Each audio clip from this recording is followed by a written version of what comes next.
Prophecy, 1979. For this next review, I wanted to go a little more retro and a little more obscure. Released in 1979, Prophecy is an environmental film about a couple that goes on vacation in Maine to study the pollution that's going on in the area. They discover that it causes many animals in the environment to mutate into these monstrosities. Speaking of which, this is also a monster movie. The villain of this movie is a mutated bear named Katahdin, aka the original man-bear pig. To this day, I still don't think the creation of man-bear pig was a coincidence.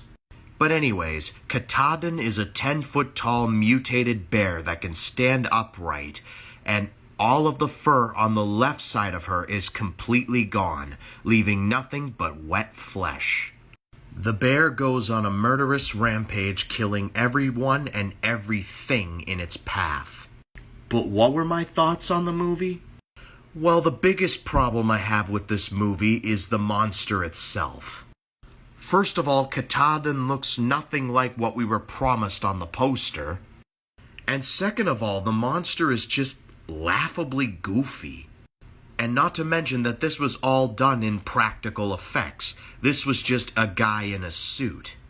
However, the first hour of the movie is actually pretty decent. The first hour of the movie is treated like an actual environmental film, a film that's supposed to be taken very seriously. Also, the cause of the pollution is this milling company that's throwing these logs into the water. And there's also the Native American tribe that speaks of this spirit called Katahdin, which is basically supposed to have the eyes of a cat or something, when it's actually a mutated bear from the pollution. Seriously, I loved the chemistry that the couple had together, and I was very intrigued by the plot in the first hour of the movie. But it wasn't until the hour mark, that's when the movie went downhill. The biggest mistake this movie made was showing the monster. In the beginning of the movie, we start off with a search party that are searching for some missing loggers. And in that scene, one by one, they're all getting killed by the monster. You never see it. All you see is the last guy's reaction to his demise. It's pretty terrifying.